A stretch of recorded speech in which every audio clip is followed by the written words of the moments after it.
2 Kings chapter 1. After Ahab's death, Moab rebelled against Israel. Now Ahaziah had fallen through the lattice of his upper room in Samaria and injured himself. So he sent messengers, saying to them, Go and consult Baal-zebub, the god of Ekron, to see if I will recover from this injury. But the angel of the Lord said to Elijah the Tishbite, Go up and meet the messengers of the king of Samaria, and ask them, Is it because there is no God in Israel that you are going off to consult Baal-zebub, the god of Ekron? Therefore this is what the Lord says, You will not leave the bed you are lying on, you will certainly die. So Elijah went. When the messengers returned to the king, and he asked them, Why have you come back? A man came to meet us, they replied, and he said to us, Go back to the king who sent you, and tell him, This is what the Lord says, Is it because there is no God in Israel that you are sending men to consult Baal-zebub, the god of Ekron? Therefore you will not leave the bed you are lying on, you will certainly die. The king asked them, What kind of man was it who came to meet you and told you this? They replied, He was a man with a garment of hair, and with a leather belt around his waist. The king said, That was Elijah the Tishbite. Then he sent to Elijah a captain with his company of 50 men. The captain went up to Elijah, who was sitting on the top of a hill, and said to him, Man of God, the king says, Come down. Elijah answered the captain, If I am a man of God, may fire come down from heaven and consume you and your 50 men. Then fire fell from heaven and consumed the captain and his men. At this the king sent to Elijah another captain with his 50 men. The captain said to him, Man of God, this is what the king says, Come down at once.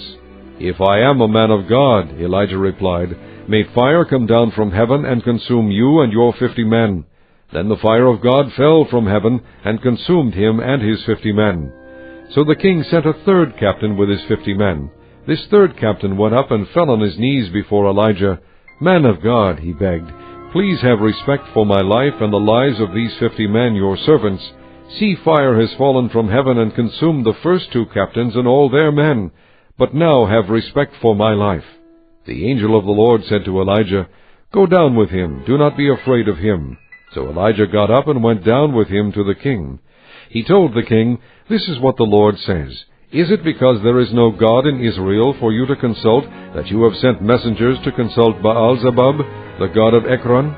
Because you have done this, you will never leave the bed you are lying on. You will certainly die. So he died according to the word of the Lord that Elijah had spoken. Because Ahaziah had no son, Joram succeeded him as king in the 2nd year of Jehoram, son of Jehoshaphat, king of Judah. As for all the other events of Ahaziah's reign and what he did, are they not written in the book of the annals of the kings of Israel? Chapter 2. When the Lord was about to take Elijah up to heaven in a whirlwind, Elijah and Elisha were on their way from Gilgal. Elijah said to Elisha, Stay here, the Lord has sent me to Bethel. But Elisha said, As surely as the Lord lives, and as you live, I will not leave you. So they went down to Bethel. The company of the prophets of Bethel came out to Elisha and asked, Do you know that the Lord is going to take your master from you today? Yes, I know, Elisha replied, but do not speak of it. Then Elijah said to him, Stay here, Elisha, the Lord has sent me to Jericho. And he replied, As surely as the Lord lives, and as you live, I will not leave you. So they went to Jericho. The company of the prophets at Jericho went up to Elisha and asked him, Do you know that the Lord is going to take your master from you today? Yes, I know, he replied, but do not speak of it. Then Elijah said to him, Stay here, the Lord has sent me to the Jordan. And he replied, As surely as the Lord lives, and as you live, I will not leave you. So the 2 of them walked on. 50 men of the company of the prophets went and stood at a distance, facing the place where Elijah and Elisha had stopped at the Jordan. Elijah took his cloak, rolled it up, and struck the water with it. The water divided to the right and to the left, and the 2 of them crossed over on dry ground. When they had crossed, Elijah said to Elisha, Tell me, what can I do for you before I am taken from you? Let me inherit a double portion of your spirit, Elisha replied. You have asked a difficult thing, Elijah said. Yet, if you see me when I am taken from you, it will be yours, otherwise not. As they were walking along and talking together, suddenly a chariot of fire and horses of fire appeared and separated the 2 of them, and Elijah went up to heaven in a whirlwind. Elisha saw this and cried out, My father, the chariots and horsemen of Israel! And Elisha saw him no more. Then he took hold of his own clothes and tore them apart. He picked up the cloak that had fallen from Elijah, and went back and stood on the bank of the Jordan. Then he took the cloak that had fallen from him, and struck the water with it. "Where now is the Lord, the God of Elijah?" he asked. When he struck the water, it divided to the right and to the left, and he crossed over.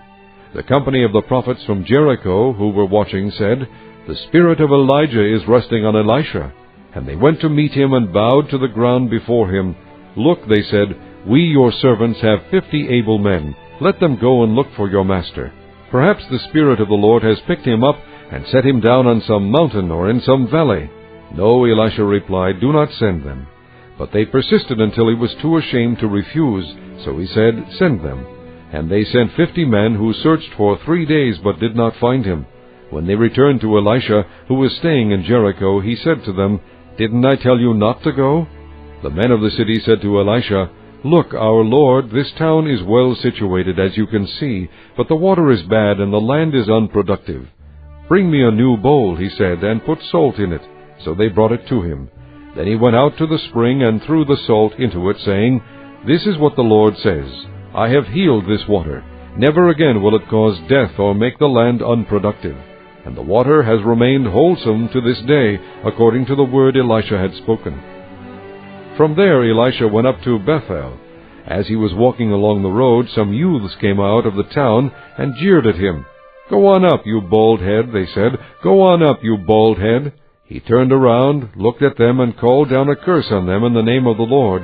Then 2 bears came out of the woods and mauled 42 of the youths. And he went on to Mount Carmel, and from there returned to Samaria. Chapter 3. Joram son of Ahab became king of Israel in Samaria in the 18th year of Jehoshaphat king of Judah, and he reigned 12 years. He did evil in the eyes of the Lord, but not as his father and mother had done. He got rid of the sacred stone of Baal that his father had made. Nevertheless he clung to the sins of Jeroboam son of Nebat, which he had caused Israel to commit. He did not turn away from them. Now Mesha king of Moab raised sheep, and he had to supply the king of Israel with 100,000 lambs, and with the wool of 100,000 rams. But after Ahab died, the king of Moab rebelled against the king of Israel. So at that time King Joram set out from Samaria, and mobilized all Israel. He also sent this message to Jehoshaphat king of Judah: "The king of Moab has rebelled against me. Will you go with me to fight against Moab?" "I will go with you," he replied. "I am as you are, my people as your people, my horses as your horses." "By what route shall we attack?" he asked. "Through the desert of Edom," he answered. So the king of Israel set out with the king of Judah and the king of Edom.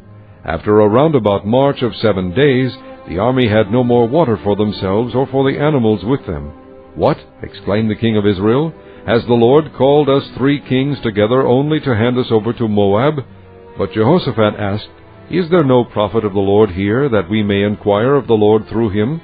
An officer of the king of Israel answered, "Elisha son of Shaphat is here. He used to pour water on the hands of Elijah." Jehoshaphat said, "The word of the Lord is with him." So the king of Israel and Jehoshaphat and the king of Edom went down to him. Elisha said to the king of Israel, "What do we have to do with each other? Go to the prophets of your father and the prophets of your mother." "No," the king of Israel answered, "because it was the Lord who called us 3 kings together to hand us over to Moab." Elisha said, "As surely as the Lord Almighty lives, whom I serve, if I did not have respect for the presence of Jehoshaphat king of Judah, I would not look at you or even notice you. But now bring me a harpist."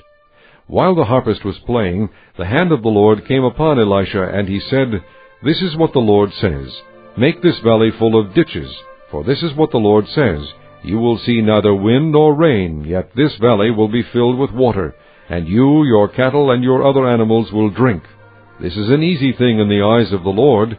He will also hand Moab over to you. You will overthrow every fortified city and every major town. You will cut down every good tree, stop up all the springs, and ruin every good field with stones." The next morning, about the time for offering the sacrifice, there it was, water flowing from the direction of Edom, and the land was filled with water. Now all the Moabites had heard that the kings had come to fight against them, so every man, young and old, who could bear arms, was called up and stationed on the border. When they got up early in the morning, the sun was shining on the water. To the Moabites across the way, the water looked red, like blood. "That's blood," they said. "The Those kings must have fought and slaughtered each other. Now to the plunder, Moab!" But when the Moabites came to the camp of Israel, the Israelites rose up and fought them until they fled, and the Israelites invaded the land and slaughtered the Moabites. They destroyed the towns, and each man threw a stone on every good field until it was covered. They stopped up all the springs and cut down every good tree. Only Kir-Hareseth was left with its stones in place, but men armed with slings surrounded it and attacked it as well. When the king of Moab saw that the battle had gone against him, he took with him 700 swordsmen to break through to the king of Edom, but they failed. Then he took his firstborn son, who was to succeed him as king, and offered him as a sacrifice on the city wall. The fury against Israel was great. They withdrew and returned to their own land. Chapter 4. The wife of a man from the company of the prophets cried out to Elisha, "Your servant my husband is dead, and you know that he revered the Lord. But now his creditor is coming to take my 2 boys as his slaves." Elisha replied to her, "How can I help you? Tell me, what do you have in your house?" "Your servant has nothing there at all," she said, "except a little oil." Elisha said, "Go around and ask all your neighbors for empty jars. Don't ask for just a few. Then go inside and shut the door behind you and your sons. Pour oil into all the jars, and as each is filled, put it to one side." She left him, and afterward shut the door behind her and her sons. They brought the jars to her, and she kept pouring. When all the jars were full, she said to her son, "Bring me another one." But he replied, "There is not a jar left." Then the oil stopped flowing. She went and told the man of God, and he said, "Go sell the oil and pay your debts. You and your sons can live on what is left." One day Elisha went to Shunem, and a well-to-do woman was there who urged him to stay for a meal. So whenever he came by, he stopped there to eat. She said to her husband, "I know that this man who often comes our way is a holy man of God. Let's make a small room on the roof, and put in it a bed and a table, a chair and a lamp for him. Then he can stay there whenever he comes to us." One day when Elisha came, he went up to his room and lay down there. He said to his servant Gehazi, "Call the Shunammite." So he called her, and she stood before him. Elisha said to him, "Tell her, you have gone to all this trouble for us. Now what can be done for you? Can we speak on your behalf to the king or the commander of the army?" She replied, "I have a home among my own people." "What can be done for her?" Elisha asked. Gehazi said, "Well, she has no son, and her husband is old." Then Elisha said, "Call her." So he called her, and she stood in the doorway. "About this time next year," Elisha said, "you will hold a son in your arms." "No, my lord," she objected, "don't mislead your servant, O man of God." But the woman became pregnant, and the next year about that same time she gave birth to a son, just as Elisha had told her. The child grew, and one day he went out to his father, who was with the reapers. My head, he said to his father. His father told his servant, "Carry him to his mother." After the servant had lifted him up and carried him to his mother, the boy sat on her lap until noon, and then he died. She went up and laid him on the bed of the man of God, then shut the door and went out. She called her husband and said, "Please send me one of the servants and a donkey so I can go to the man of God quickly and return." "Why go to him today?" he asked. "It's not the new moon or the Sabbath." "It's all right," she said. She saddled the donkey and said to his servant, "Lead on, don't slow down for me unless I tell you." So she set out and came to the man of God at Mount Carmel. When he saw her in the distance, the man of God said to his servant Gehazi, "Look, there's the Shunammite. Run to meet her and ask her, 'Are you all right? Is your husband all right? Is your child all right?'" "Everything is all right," she said. When she reached the man of God at the mountain, she took hold of his feet. Gehazi came over to push her away, but the man of God said, "Leave her alone. She is in bitter distress. But the Lord has hidden it from me and has not told me why." "Did I ask you for a son, my lord?" she said. "Didn't I tell you, don't raise my hopes?" Elisha said to Gehazi, "Tuck your cloak into your belt, take my staff in your hand, and run. If you meet anyone, do not greet him, and if anyone greets you, do not answer. Lay my staff on the boy's face." But the child's mother said, "As surely as the Lord lives, and as you live, I will not leave you." So he got up and followed her. Gehazi went on ahead and laid the staff on the boy's face, but there was no sound or response. So Gehazi went back to meet Elisha and told him, "The boy has not awakened." When Elisha reached the house, there was the boy lying dead on his couch. He went in, shut the door on the two of them, and prayed to the Lord. Then he got on the bed and lay upon the boy, mouth to mouth, eyes to eyes, hands to hands. As he stretched himself out upon him, the boy's body grew warm. Elisha turned away and walked back and forth in the room, and then got on the bed and stretched out upon him once more. The boy sneezed 7 times and opened his eyes. Elisha summoned Gehazi and said, "Call the Shunammite." And he did. When she came, he said, "Take your son." She came in, fell at his feet, and bowed to the ground. Then she took her son and went out. Elisha returned to Gilgal, and there was a famine in that region. While the company of the prophets was meeting with him, he said to his servant, "Put on the large pot, and cook some stew for these men." One of them went out into the fields to gather herbs, and found a wild vine. He gathered some of its gourds, and filled the fold of his cloak. When he returned, he cut them up into the pot of stew, though no one knew what they were.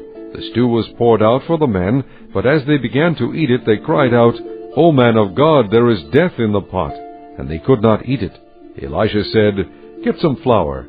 He put it into the pot and said, "Serve it to the people to eat." And there was nothing harmful in the pot. A man came from Baal Shalisha, bringing the man of God 20 loaves of barley bread baked from the first ripe grain, along with some heads of new grain. "Give it to the people to eat," Elisha said. "How can I set this before 100 men?" his servant asked. But Elisha answered, "Give it to the people to eat, for this is what the Lord says, they will eat and have some left over." Then he set it before them, and they ate and had some left over, according to the word of the Lord. Chapter 5. Now Naaman was commander of the army of the king of Aram. He was a great man in the sight of his master, and highly regarded, because through him the Lord had given victory to Aram. He was a valiant soldier, but he had leprosy. Now bands from Aram had gone out, and had taken captive a young girl from Israel, and she served Naaman's wife. She said to her mistress, "If only my master would see the prophet who was in Samaria, he would cure him of his leprosy." Naaman went to his master and told him what the girl from Israel had said. "By all means go," the king of Aram replied. "I will send a letter to the king of Israel." So Naaman left, taking with him 10 talents of silver, 6,000 shekels of gold, and 10 sets of clothing. The letter that he took to the king of Israel read, "With this letter I am sending my servant Naaman to you, so that you may cure him of his leprosy." As soon as the king of Israel read the letter, he tore his robes and said, "Am I God? Can I kill and bring back to life?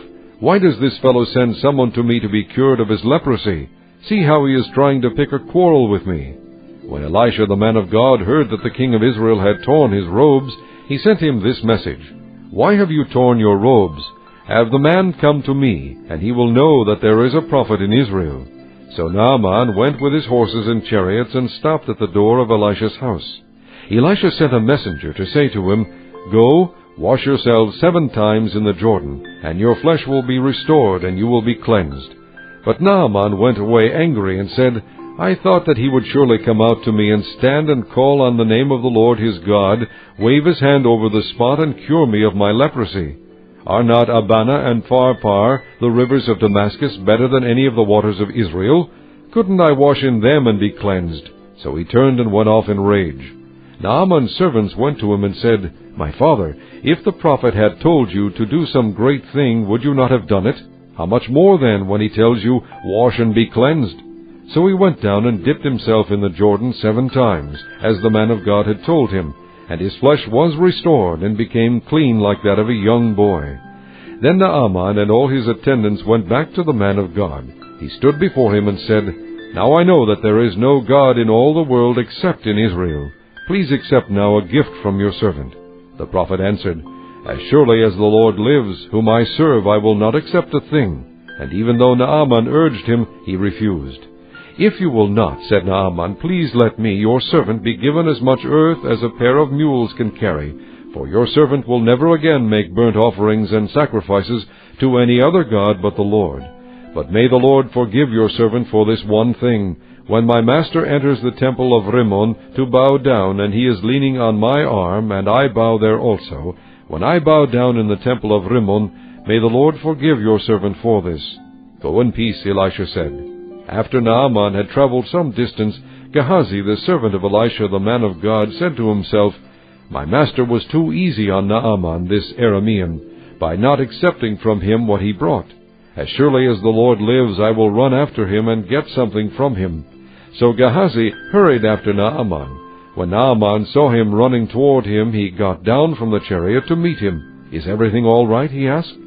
"Everything is all right," Gehazi answered. "My master sent me to say, 2 young men from the company of the prophets have just come to me from the hill country of Ephraim. Please give them a talent of silver and 2 sets of clothing." "By all means, take 2 talents," said Naaman. He urged Gehazi to accept them, and then tied up the 2 talents of silver in 2 bags with 2 sets of clothing. He gave them to 2 of his servants, and they carried them ahead of Gehazi. When Gehazi came to the hill, he took the things from the servants and put them away in the house. He sent the men away, and they left. Then he went in and stood before his master Elisha. "Where have you been, Gehazi?" Elisha asked. "Your servant didn't go anywhere," Gehazi answered. But Elisha said to him, "Was not my spirit with you when the man got down from his chariot to meet you? Is this the time to take money or to accept clothes, olive groves, vineyards, flocks, herds, or men servants and maidservants? Naaman's leprosy will cling to you and to your descendants forever." Then Gehazi went from Elisha's presence, and he was leprous as white as snow.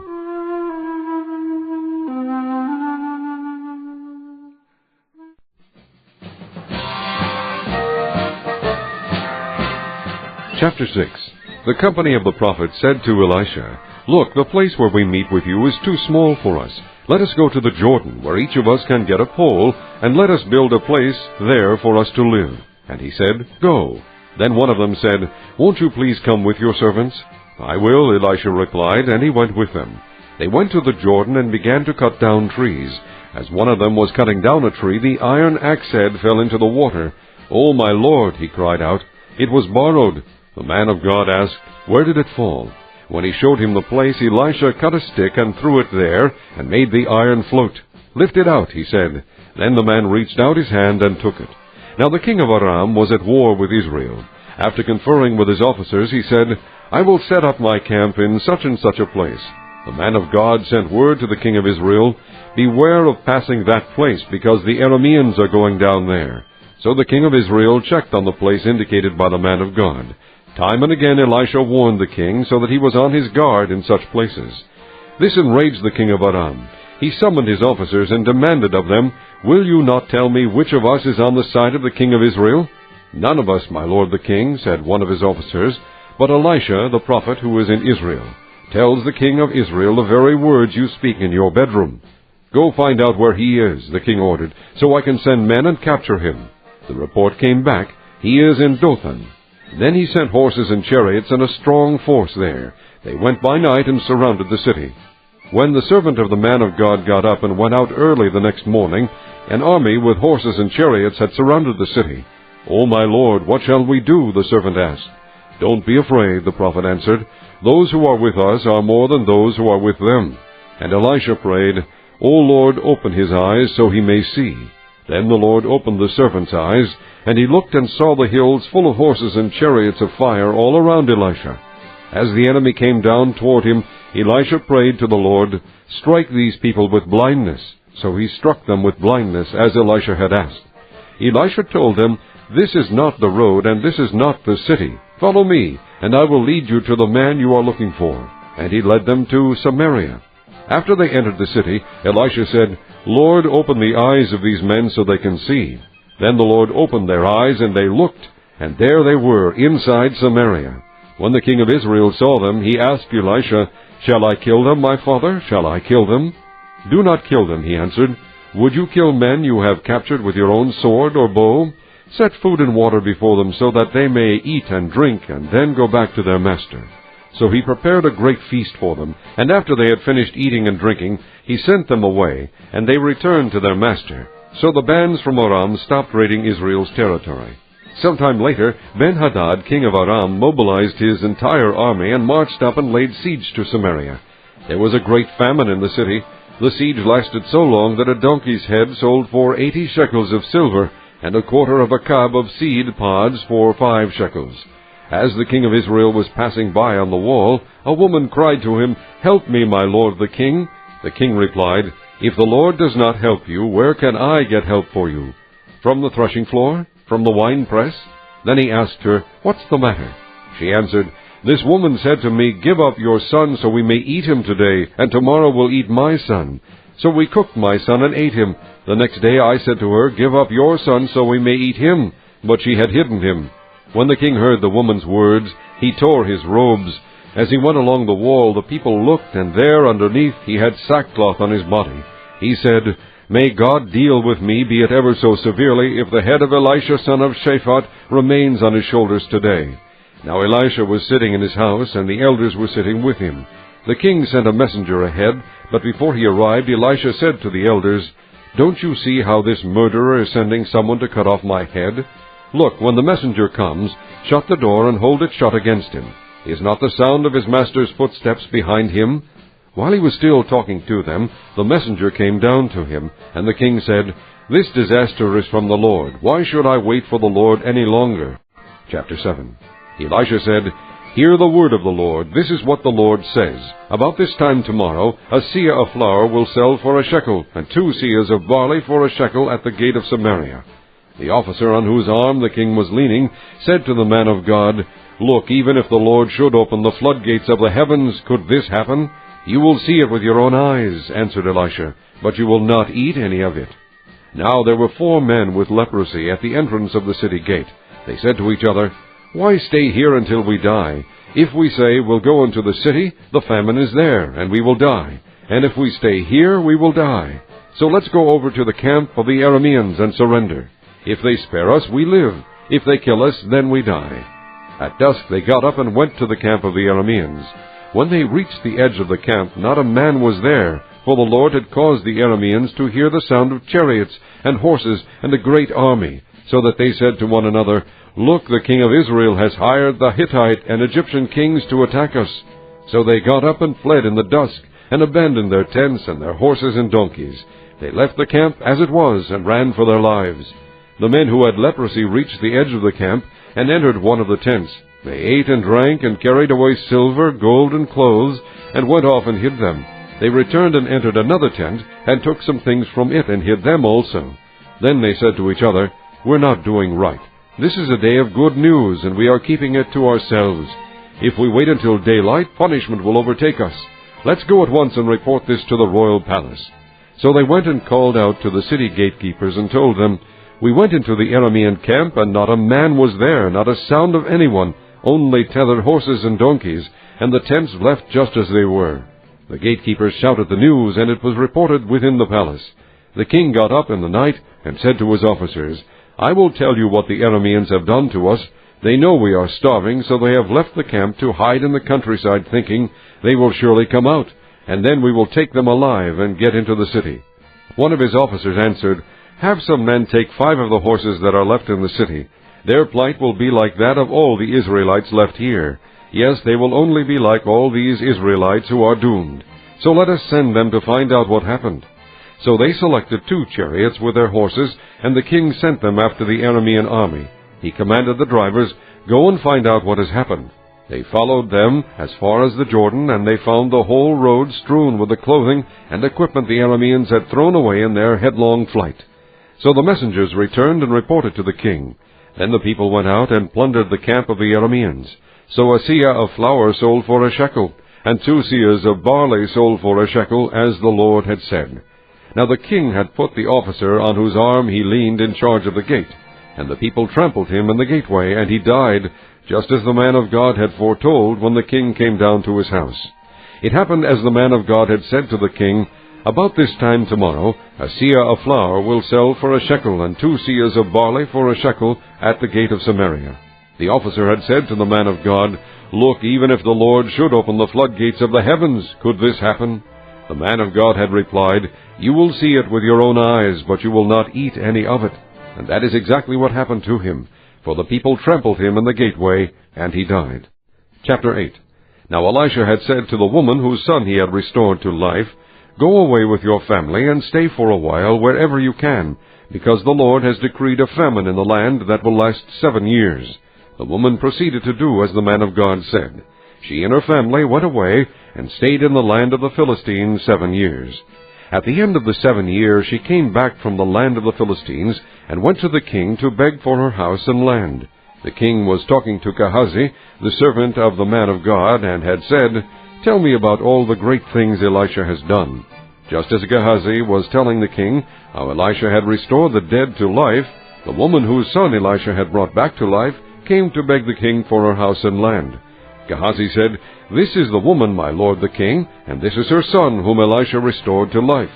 The king asked the woman about it, and she told him. Then he assigned an official to her case and said to him, "Give back everything that belonged to her, including all the income from her land from the day she left the country until now." Elisha went to Damascus, and Ben-Hadad, king of Aram, was ill. When the king was told, "The man of God has come all the way up here," he said to Hazael, "Take a gift with you and go to meet the man of God. Consult the Lord through him. Ask him, 'Will I recover from this illness?'" Hazael went to meet Elisha, taking with him a gift, 40 camel loads of all the finest wares of Damascus. He went in and stood before him and said, "Your son Ben-Hadad, king of Aram, has sent me to ask, 'Will I recover from this illness?'" Elisha answered, "Go and say to him, 'You will certainly recover, but the Lord has revealed to me that he will in fact die.'" He stared at him with a fixed gaze until Hazael felt ashamed. Then the man of God began to weep. "Why is my lord weeping?" asked Hazael. "Because I know the harm you will do to the Israelites," he answered. "You will set fire to their fortified places, kill their young men with the sword, dash their little children to the ground, and rip open their pregnant women." Hazael said, "How could your servant, a mere dog, accomplish such a feat?" "The Lord has shown me that you will become king of Aram," answered Elisha. Then Hazael left Elisha and returned to his master. When Ben-Hadad asked, "What did Elisha say to you?" Hazael replied, "He told me that you would certainly recover." But the next day he took a thick cloth, soaked it in water, and spread it over the king's face, so that he died. Then Hazael succeeded him as king. In the 5th year of Joram, son of Ahab, king of Israel, when Jehoshaphat was king of Judah, Jehoram, son of Jehoshaphat, began his reign as king of Judah.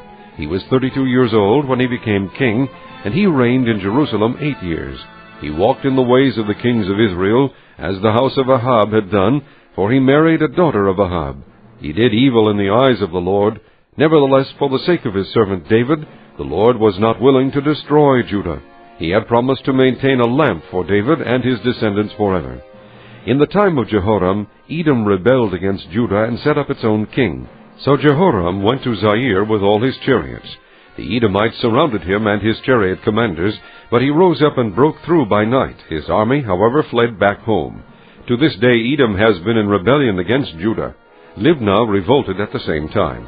As for the other events of Jehoram's reign, and all he did, are they not written in the book of the annals of the kings of Judah? Jehoram rested with his fathers, and was buried with them in the city of David. And Ahaziah his son succeeded him as king. In the 12th year of Joram, son of Ahab, king of Israel, Ahaziah, son of Jehoram, king of Judah, began to reign. Ahaziah was 22 years old when he became king, and he reigned in Jerusalem 1 year. His mother's name was Athaliah, a granddaughter of Omri, king of Israel. He walked in the ways of the house of Ahab, and did evil in the eyes of the Lord, as the house of Ahab had done, for he was related by marriage to Ahab's family. Ahaziah went with Joram son of Ahab to war against Hazael king of Aram at Ramoth-Gilead. The Arameans wounded Joram, so King Joram returned to Jezreel to recover from the wounds the Arameans had inflicted on him at Ramoth in his battle with Hazael king of Aram.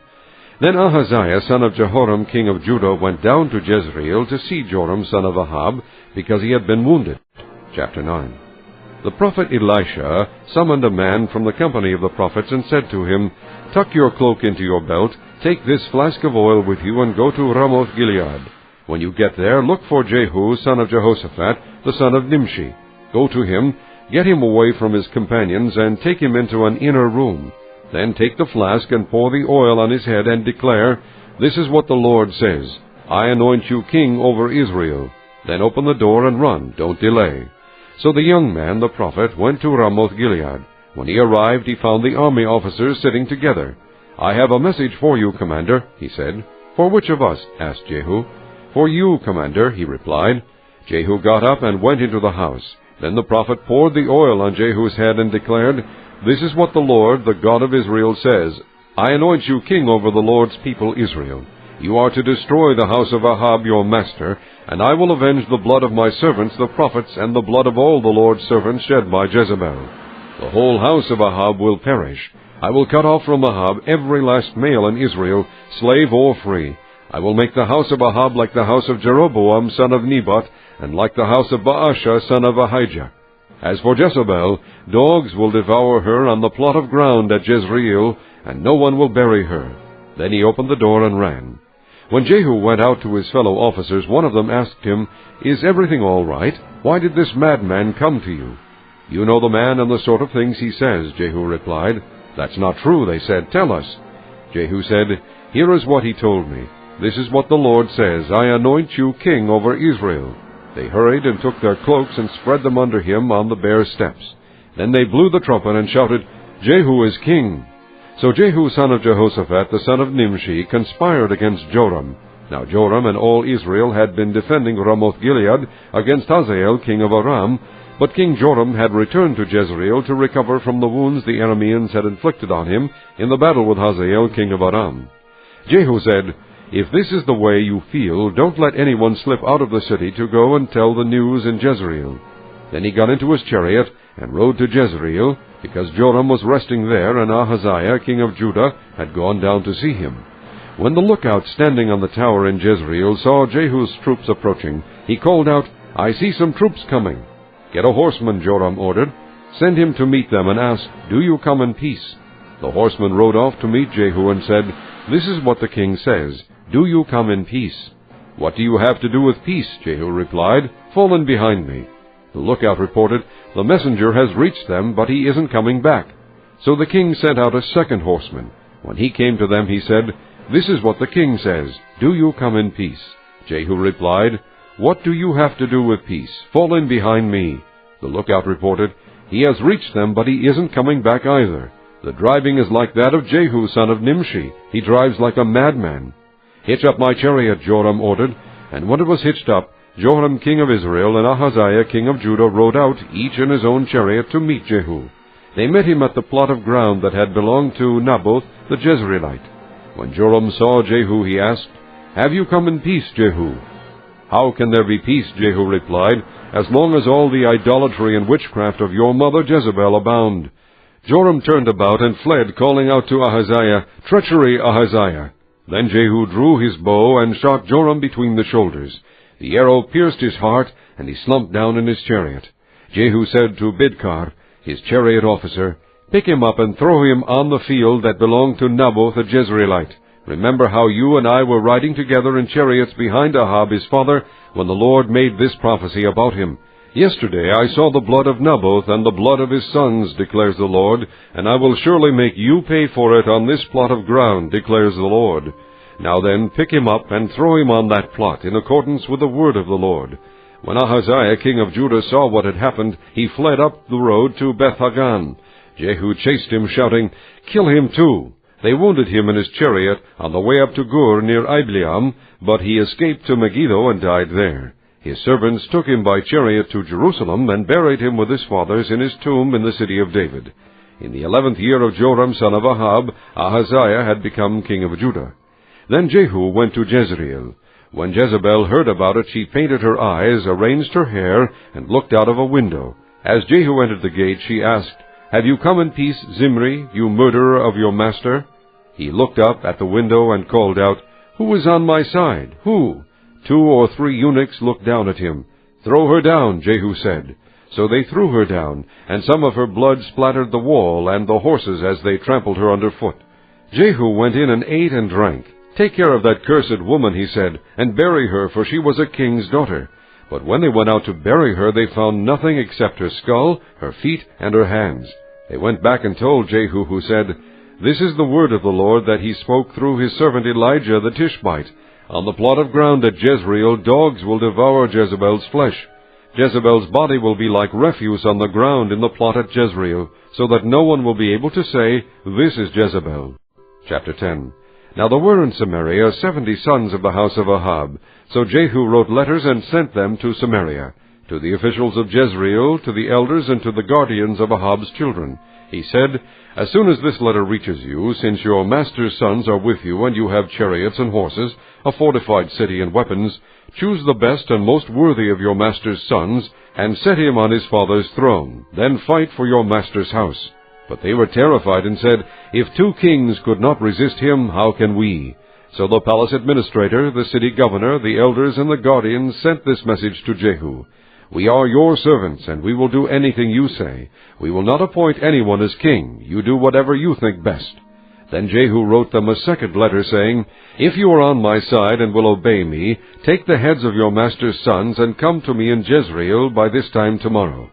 Now the royal princes, 70 of them, were with the leading men of the city, who were rearing them. When the letter arrived, these men took the princes, and slaughtered all 70 of them. They put their heads in baskets, and sent them to Jehu in Jezreel. When the messenger arrived, he told Jehu, They have brought the heads of the princes. Then Jehu ordered, Put them in 2 piles at the entrance of the city gate until morning. The next morning Jehu went out. He stood before all the people and said, You are innocent. It was I who conspired against my master and killed him. But who killed all these? Know then that not a word the Lord has spoken against the house of Ahab will fail. The Lord has done what he promised through his servant Elijah.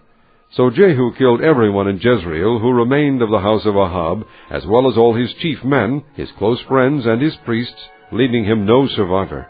Jehu then set out and went toward Samaria. At Beth-Eked of the shepherds, he met some relatives of Ahaziah, king of Judah, and asked, Who are you? They said, We are relatives of Ahaziah, and we have come down to greet the families of the king and of the queen mother.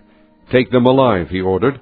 So they took them alive and slaughtered them by the well of Beth-Eked, 42 men. He left no survivor. After he left there, he came upon Jehonadab, son of Rechab, who was on his way to meet him. Jehu greeted him and said, Are you in accord with me, as I am with you? I am, Jehonadab answered. If so, said Jehu, give me your hand. So he did, and Jehu helped him up into the chariot. Jehu said, Come with me and see my zeal for the Lord. Then he had him ride along in his chariot. When Jehu came to Samaria, he killed all who were left there of Ahab's family. He destroyed them according to the word of the Lord spoken to Elijah. Then Jehu brought all the people together and said to them, Ahab served Baal a little. Jehu will serve him much. Now summon all the prophets of Baal, all his ministers and all his priests. See that no one is missing, because I am going to hold a great sacrifice for Baal. Anyone who fails to come will no longer live. But Jehu was acting deceptively in order to destroy the ministers of Baal.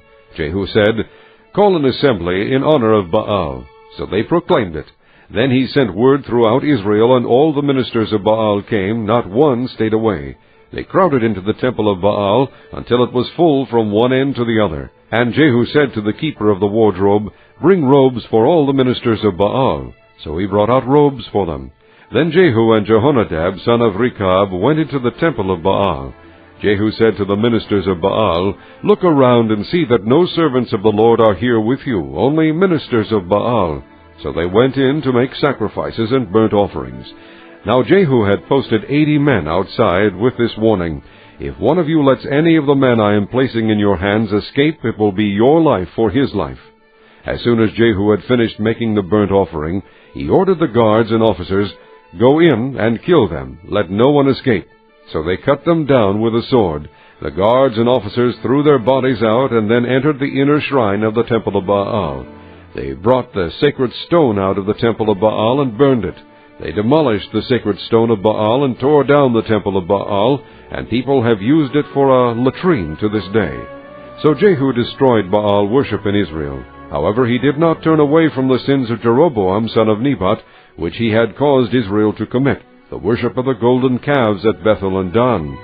The Lord said to Jehu, Because you have done well in accomplishing what is right in my eyes, and have done to the house of Ahab all I had in mind to do, your descendants will sit on the throne of Israel to the 4th generation.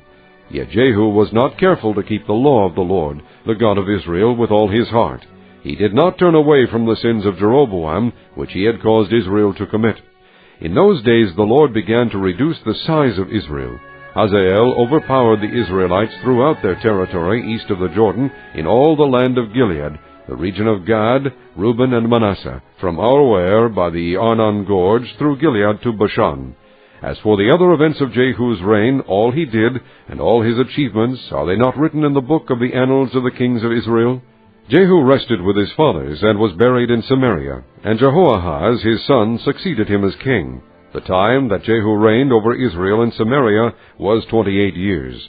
Chapter 11. When Athaliah, the mother of Ahaziah, saw that her son was dead, she proceeded to destroy the whole royal family. But Jehosheba, the daughter of King Jehoram and sister of Ahaziah, took Joash, son of Ahaziah, and stole him away from among the royal princes, who were about to be murdered. She put him and his nurse in a bedroom to hide him from Athaliah, so he was not killed. He remained hidden with his nurse at the temple of the Lord for 6 years, while Athaliah ruled the land. In the 7th year, Jehoiada sent for the commanders of units of 100, the Karites and the guards, and had them brought to him at the temple of the Lord. He made a covenant with them, and put them under oath at the temple of the Lord. Then he showed them the king's son. He commanded them, saying, "This is what you are to do. You who are in the 3 companies that are going on duty on the Sabbath, a third of you guarding the royal palace, a third at the sewer gate, and a third at the gate behind the guard, who take turns guarding the temple, and you who are in the other 2 companies that normally go off Sabbath duty, are all to guard the temple for the king. Station yourselves around the king, each man with his weapon in his hand. Anyone who approaches your ranks must be put to death. Stay close to the king wherever he goes." The commanders of units of 100 did just as Jehoiada the priest ordered. Each one took his men, those who were going on duty on the Sabbath and those who were going off duty, and came to Jehoiada the priest. Then he gave the commanders the spears and shields that had belonged to King David, and that were in the temple of the Lord. The guards, each with his weapon in his hand, stationed themselves around the king, near the altar and the temple, from the south side to the north side of the temple. Jehoiada brought out the king's son, and put the crown on him. He presented him with a copy of the covenant, and proclaimed him king. They anointed him, and the people clapped their hands and shouted, "Long live the king!" When Athaliah heard the noise made by the guards and the people, she went to the people at the temple of the Lord. She looked, and there was the king standing by the pillar, as the custom was. The officers and the trumpeters were beside the king, and all the people of the land were rejoicing and blowing trumpets. Then Athaliah tore her robes and called out, "Treason! Treason!" Jehoiada the priest ordered the commanders of units of 100, who were in charge of the troops, "Bring her out between the ranks, and put to the sword anyone who follows her." For the priest had said, "She must not be put to death in the temple of the Lord." So they seized her as she reached the place where the horses entered the palace grounds, and there she was put to death. Jehoiada then made a covenant between the Lord and the king and people, that they would be the Lord's people. He also made a covenant between the king and the people. All the people of the land went to the temple of Baal and tore it down. They smashed the altars and idols to pieces, and killed Mattan, the priest of Baal, in front of the altars. Then Jehoiada, the priest, posted guards at the temple of the Lord. He took with him the commanders of hundreds, the Karites, the guards, and all the people of the land, and together they brought the king down from the temple of the Lord, and went into the palace, entering by way of the gate of the guards. The king then took his place on the royal throne, and all the people of the land rejoiced, and the city was quiet, because Athaliah had been slain with a sword at the palace. Joash was 7 years old when he began to reign. Chapter 12. In the 7th year of Jehu, Joash became king, and he reigned in Jerusalem 40 years. His mother's name was Zibiah. She was from Beersheba. Joash did what was right in the eyes of the Lord all the years Jehoiada the priest instructed him. The high places, however, were not removed. The people continued to offer sacrifices and burn incense there. Joash said to the priests, "Collect all the money that is brought as sacred offerings to the temple of the Lord, the money collected in the census, the money received from personal vows, and the money brought voluntarily to the temple. Let every priest receive the money from one of the treasurers, and let it be used to repair whatever damage is found in the temple." But by the 23rd year of King Joash, the priests still had not repaired the temple. Therefore King Joash summoned Jehoiada the priest and the other priests, and asked them, "Why aren't you repairing the damage done to the temple? Take no more money from your treasurers, but hand it over for repairing the temple." The priests agreed that they would not collect any more money from the people, and that they would not repair the temple themselves. Jehoiada the priest took a chest and bored a hole in its lid. He placed it beside the altar on the right side as one enters the temple of the Lord. The priests who guarded the entrance put into the chest all the money that was brought to the temple of the Lord. Whenever they saw that there was a large amount of money in the chest, the royal secretary and the high priest came, counted the money that had been brought into the temple of the Lord, and put it into bags. When the amount had been determined, they gave the money to the men appointed to supervise the work on the temple. With it they paid those who worked on the temple of the Lord, the carpenters and builders, the masons and stone cutters. They purchased timber and dressed stone for the repair of the temple of the Lord, and met all the other expenses of restoring the temple. The money brought into the temple was not spent for making silver basins, wick trimmers, sprinkling bowls, trumpets, or any other articles of gold or silver for the temple of the Lord. It was paid to the workmen who used it to repair the temple. They did not require an accounting from those to whom they gave the money to pay the workers, because they acted with complete honesty. The money from the guilt offerings and sin offerings was not brought into the temple of the Lord. It belonged to the priests. About this time Hazael king of Aram went up and attacked Gath and captured it. Then he turned to attack Jerusalem. But Joash king of Judah took all the sacred objects dedicated by his fathers, Jehoshaphat, Jehoram, and Ahaziah, the kings of Judah, and the gifts he himself had dedicated, and all the gold found in the treasuries of the temple of the Lord, and of the royal palace, and he sent them to Hazael king of Aram, who then withdrew from Jerusalem. As for the other events of the reign of Joash, and all he did, are they not written in the book of the annals of the kings of Judah? His officials conspired against him, and assassinated him at Beth Millo, on the road down to Silla.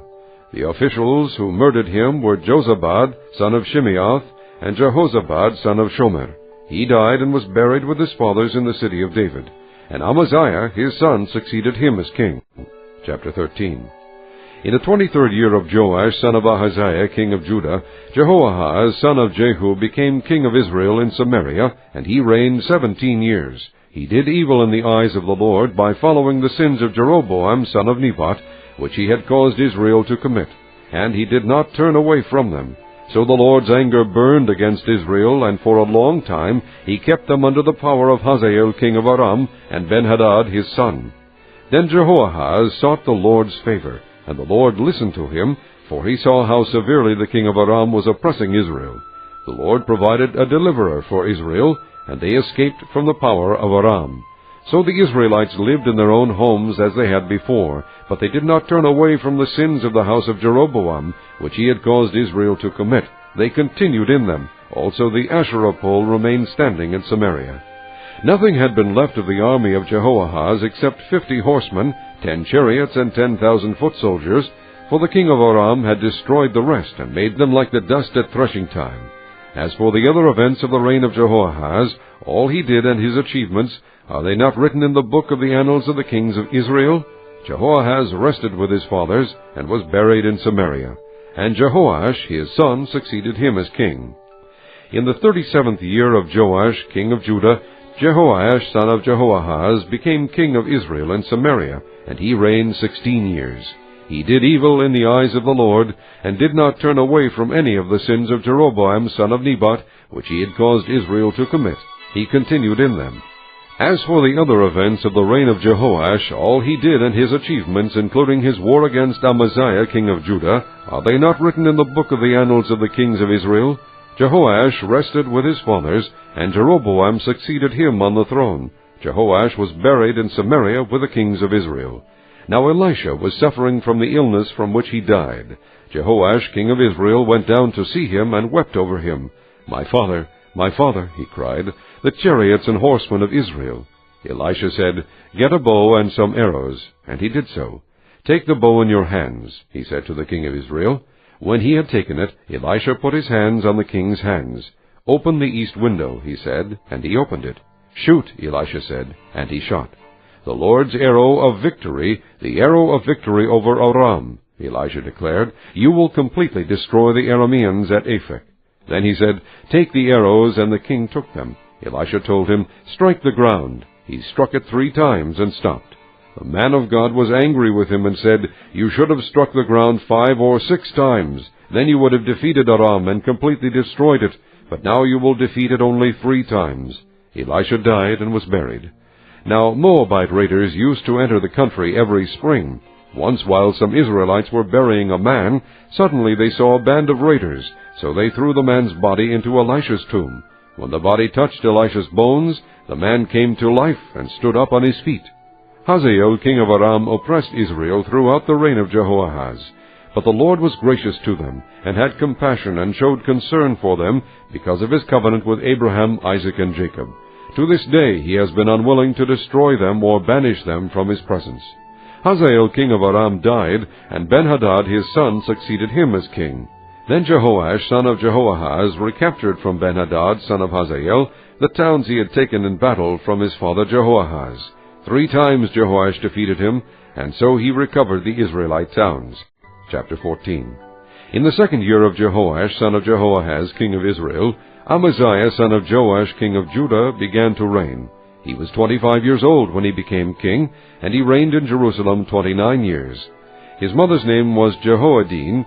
She was from Jerusalem. He did what was right in the eyes of the Lord, but not as his father David had done. In everything he followed the example of his father Joash.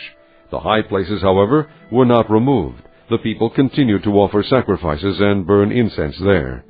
After the kingdom was firmly in his grasp, he executed the officials who had murdered his father the king.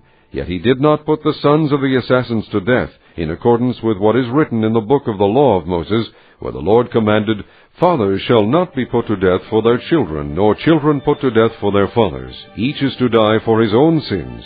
He was the one who defeated 10,000 Edomites in the valley of Salt, and captured Selah in battle, calling it Joktheel, the name it has to this day.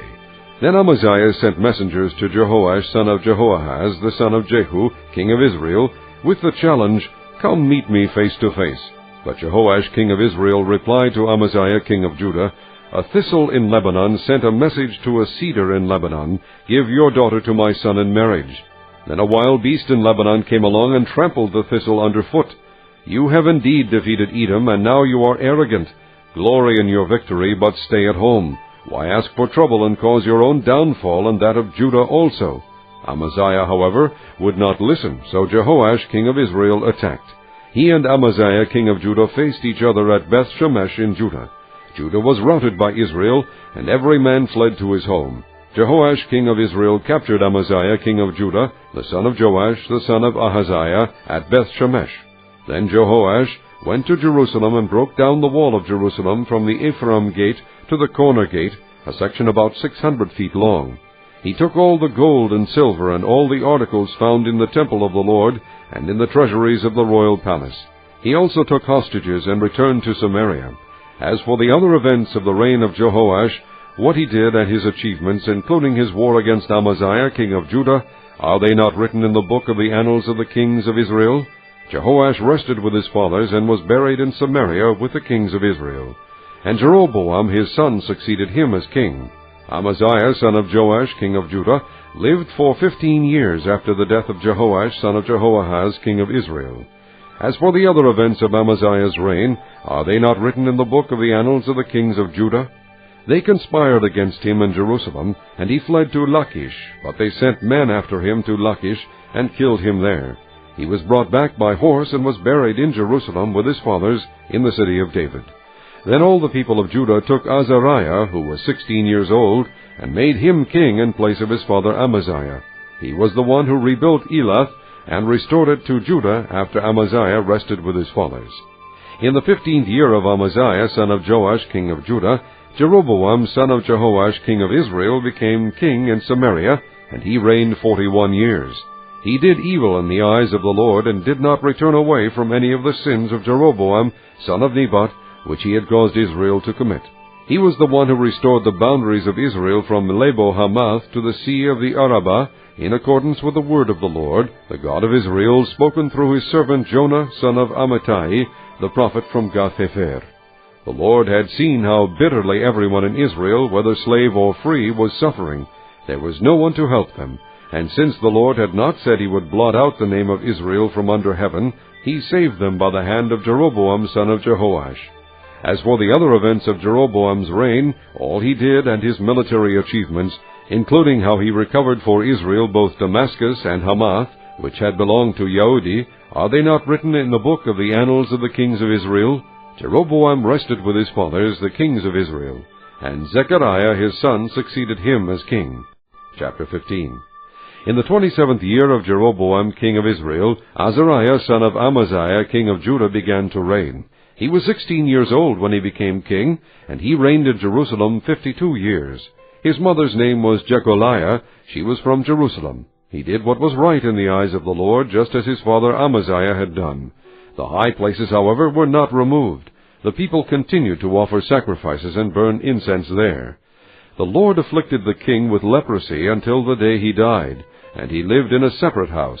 Jotham, the king's son, had charge of the palace and governed the people of the land.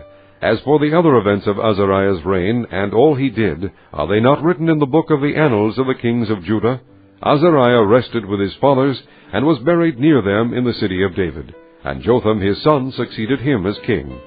In the 38th year of Azariah king of Judah, Zechariah son of Jeroboam became king of Israel in Samaria, and he reigned 6 months. He did evil in the eyes of the Lord, as his fathers had done.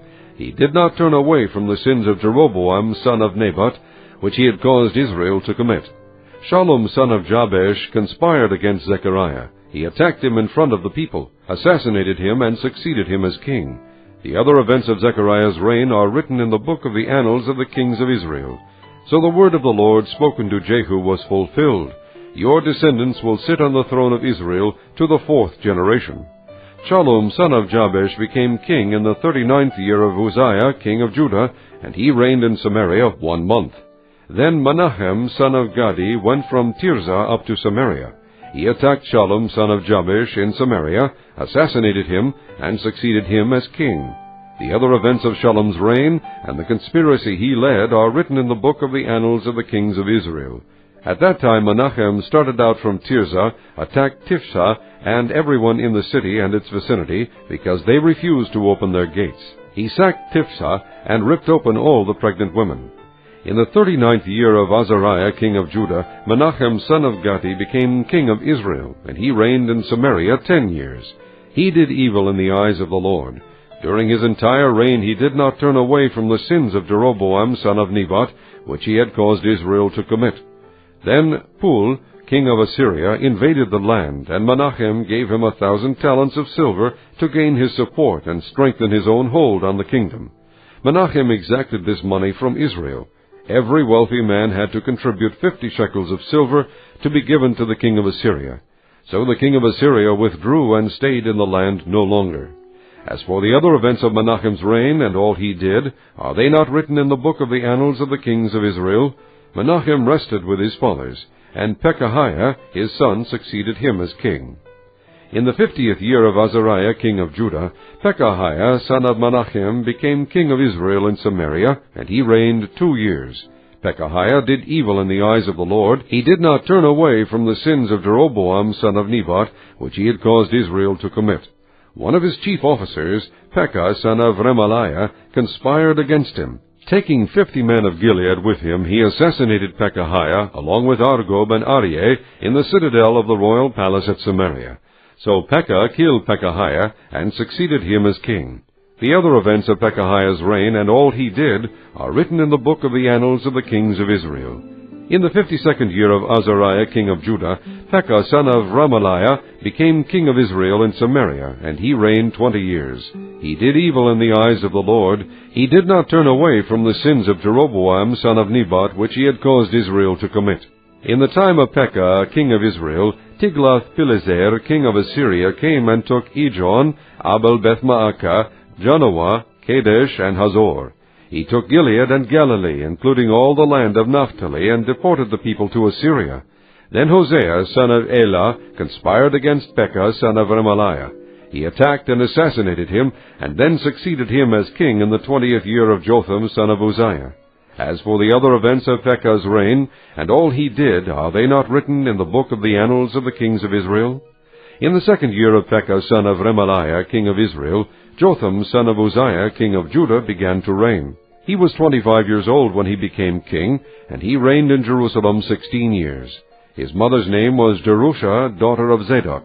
He did what was right in the eyes of the Lord, just as his father Uzziah had done. The high places, however, were not removed. The people continued to offer sacrifices and burn incense there. Jotham rebuilt the upper gate of the temple of the Lord. As for the other events of Jotham's reign and what he did, are they not written in the book of the annals of the kings of Judah? In those days the Lord began to send Rezin king of Aram and Pekah son of Remaliah against Judah.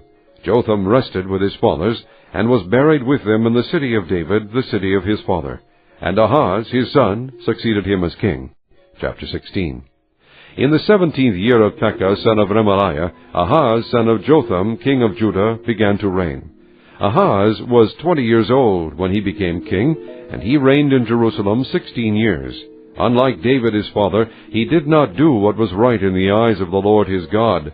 He walked in the ways of the kings of Israel, and even sacrificed his son in the fire, following the detestable ways of the nations the Lord had driven out before the Israelites.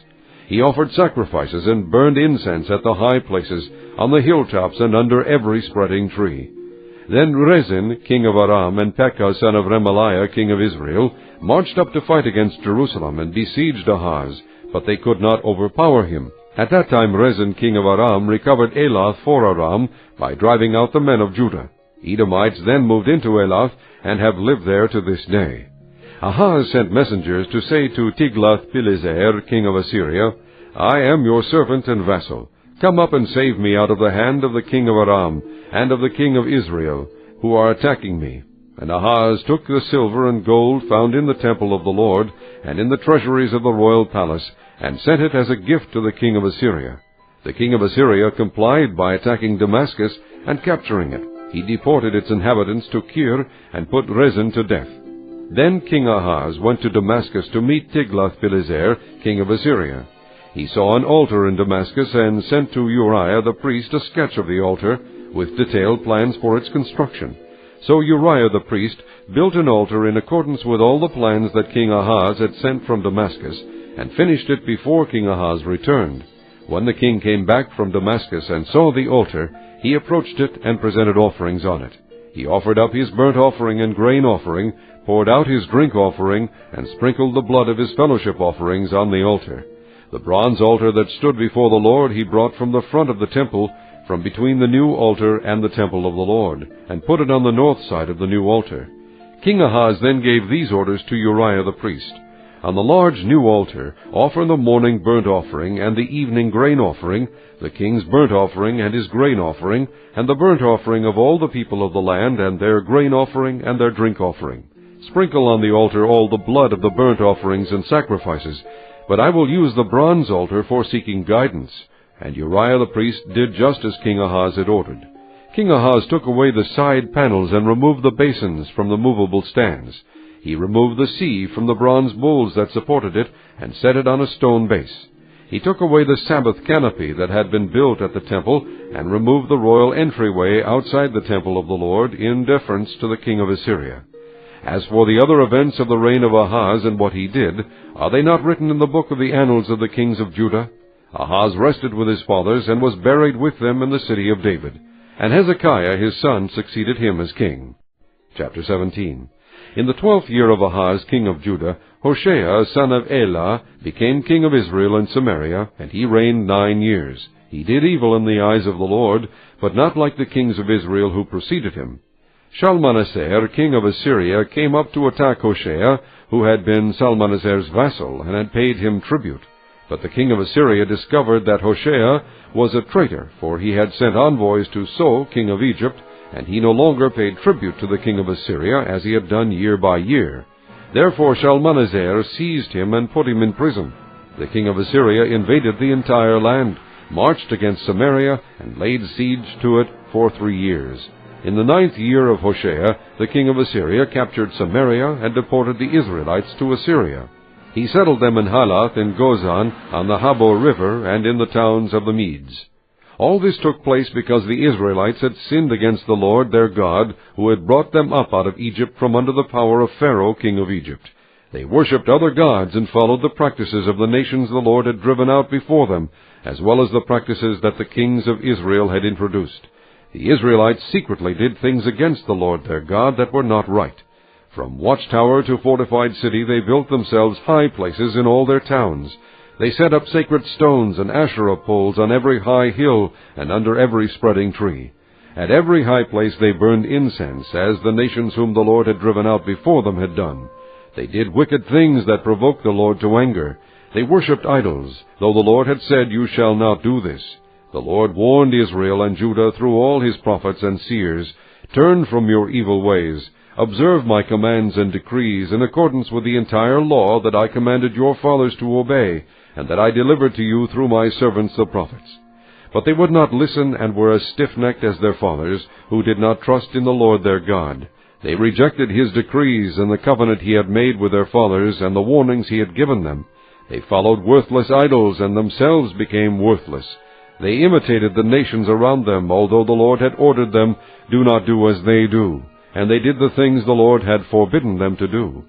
They forsook all the commands of the Lord their God, and made for themselves 2 idols cast in the shape of calves, and an Asherah pole. They bowed down to all the starry hosts, and they worshipped Baal. They sacrificed their sons and daughters in the fire.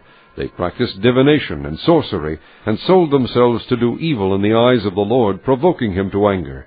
So the Lord was very angry with Israel, and removed them from his presence. Only the tribe of Judah was left, and even Judah did not keep the commands of the Lord their God. They followed the practices Israel had introduced. Therefore the Lord rejected all the people of Israel. He afflicted them and gave them into the hands of plunderers, until he thrust them from his presence. When he tore Israel away from the house of David, they made Jeroboam son of Nebat their king.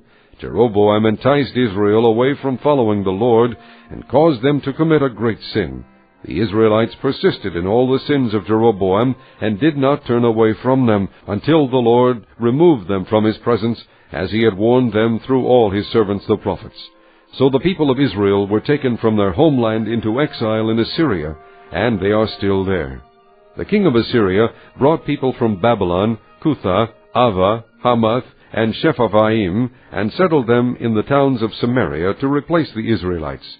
They took over Samaria and lived in its towns. When they first lived there, they did not worship the Lord, so he sent lions among them, and they killed some of the people. It was reported to the king of Assyria, "The people you deported and resettled in the towns of Samaria do not know what the God of that country requires. He has sent lions among them, which are killing them off, because the people do not know what he requires." Then the king of Assyria gave this order: "Have one of the priests you took captive from Samaria go back to live there and teach the people what the God of the land requires." So one of the priests who had been exiled from Samaria came to live in Bethel and taught them how to worship the Lord. Nevertheless, each national group made its own gods in the several towns where they settled, and set them up in the shrines the people of Samaria had made at the high places. The men from Babylon made Succoth-Benoth, the men from Cutha made Nergal, and the men from Hamath made Ashima. The Avites made Nibhaz and Tartak, and the Shephavites burned their children in the fire as sacrifices to Adramelech and Anamelech, the gods of Sepharvaim. They worshipped the Lord, but they also appointed all sorts of their own people to officiate for them as priests in the shrines at the high places. They worshipped the Lord, but they also served their own gods, in accordance with the customs of the nations from which they had been brought. To this day they persist in their former practices. They neither worship the Lord, nor adhere to the decrees and ordinances, the laws and commands that the Lord gave the descendants of Jacob, whom he named Israel. When the Lord made a covenant with the Israelites, he commanded them, "Do not worship any other god or bow down to them, serve them or sacrifice to them. But the Lord, who brought you up out of Egypt with mighty power and outstretched arm, is the one you must worship. To him you shall bow down, and to him offer sacrifices. You must always be careful to keep the decrees and ordinances, the laws and commands he wrote for you. Do not worship other gods. Do not forget the covenant I made with you, and do not worship other gods. Rather worship the Lord your God. It is he who delivered you from the hand of all your enemies." They would not listen, however, but persisted in their former practices. Even while these people were worshipping the Lord, they were serving their idols. To this day their children and grandchildren continue to do as their fathers did. Chapter 18. In the 3rd year of Hoshea, son of Elah, king of Israel, Hezekiah, son of Ahaz, king of Judah, began to reign. He was 25 years old when he became king, and he reigned in Jerusalem 29 years. His mother's name was Abijah, daughter of Zechariah. He did what was right in the eyes of the Lord, just as his father David had done. He removed the high places, smashed the sacred stones, and cut down the Asherah poles. He broke into pieces the bronze snake Moses had made, for up to that time the Israelites had been burning incense to it. It was called Nehushtan. Hezekiah trusted in the Lord, the God of Israel. There was no one like him among all the kings of Judah, either before him or after him. He held fast to the Lord, and did not cease to follow him. He kept the commands the Lord had given Moses. And the Lord was with him. He was successful in whatever he undertook. He rebelled against the king of Assyria, and did not serve him. From watchtower to fortified city he defeated the Philistines as far as Gaza and its territory. In King Hezekiah's 4th year, which was the 7th year of Hoshea son of Elah king of Israel, Shalmaneser king of Assyria marched against Samaria and laid siege to it. At the end of 3 years the Assyrians took it. So Samaria was captured in Hezekiah's 6th year, which was the 9th year of Hoshea king of Israel.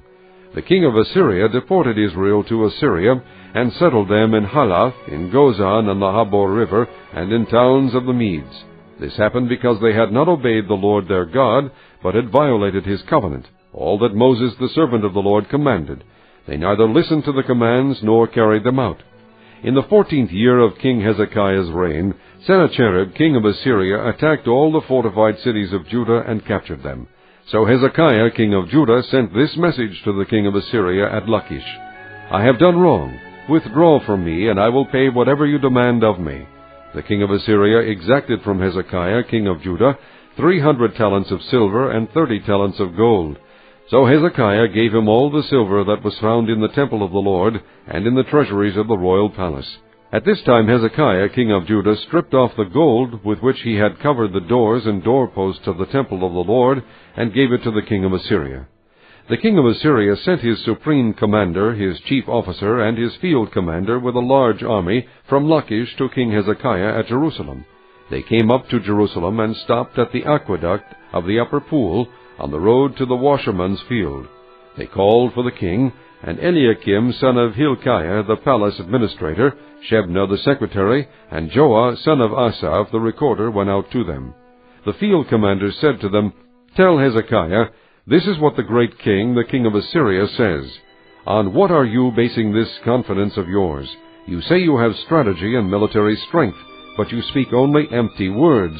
On whom are you depending, that you rebel against me? Look now, you are depending on Egypt, that splintered reed of a staff, which pierces a man's hand and wounds him if he leans on it. Such is Pharaoh, king of Egypt, to all who depend on him. And if you say to me, We are depending on the Lord our God, isn't he the one whose high places and altars Hezekiah removed, saying to Judah and Jerusalem, You must worship before this altar in Jerusalem? Come now, make a bargain with my master, the king of Assyria. I will give you 2,000 horses, if you can put riders on them. How can you repulse one officer of the least of my master's officials, even though you are depending on Egypt for chariots and horsemen? Furthermore, have I come to attack and destroy this place without word from the Lord? The Lord himself told me to march against this country and destroy it. Then Eliakim, son of Hilkiah, and Shebna, and Joah, said to the field commander, Please speak to your servants in Aramaic, since we understand it. Don't speak to us in Hebrew in the hearing of the people on the wall. But the commander replied, Was it only to your master and you that my master sent me to say these things, and not to the men sitting on the wall, who, like you, will have to eat their own filth and drink their own urine? Then the commander stood and called out in Hebrew, Hear the word of the great king, the king of Assyria. This is what the king says. Do not let Hezekiah deceive you. He cannot deliver you from my hand. Do not let Hezekiah persuade you to trust in the Lord when he says, The Lord will surely deliver us. This city will not be given into the hand of the king of Assyria. Do not listen to Hezekiah. This is what the king of Assyria says. Make peace with me, and come out to me. Then every one of you will eat from his own vine and fig tree, and drink water from his own cistern, until I come and take you to a land like your own, a land of grain and new wine, a land of bread and vineyards, a land of olive trees and honey. Choose life and not death. Do not listen to Hezekiah, for he is misleading you when he says, The Lord will deliver us. Has the God of any nation ever delivered his land from the hand of the king of Assyria? Where are the gods of Hamath and Arpad? Where are the gods of Shepharaim, Hena, and Eva? have they rescued Samaria from my hand? Who of all the gods of these countries has been able to save his land from me? How then can the Lord deliver Jerusalem from my hand?" But the people remained silent and said nothing in reply, because the king had commanded, "Do not answer him." Then Eliakim son of Hilkiah, the palace administrator, Shebna the secretary, and Joah son of Asaph the recorder went to Hezekiah with their clothes torn, and told him what the field commander had said. Chapter 19. When King Hezekiah heard this, he tore his clothes and put on sackcloth, and went into the temple of the Lord. He sent Eliakim the palace administrator, Shebna the secretary, and the leading priests, all wearing sackcloth, to the prophet Isaiah son of Amoz. They told him, "This is what Hezekiah says, This day is a day of distress and rebuke and disgrace, as when children come to the point of birth, and there is no strength to deliver them. It may be that the Lord your God will hear all the words of the field commander, whom his master the king of Assyria has sent to ridicule the living God, and that he will rebuke him for the words the Lord your God has heard. Therefore pray for the remnant that still survives."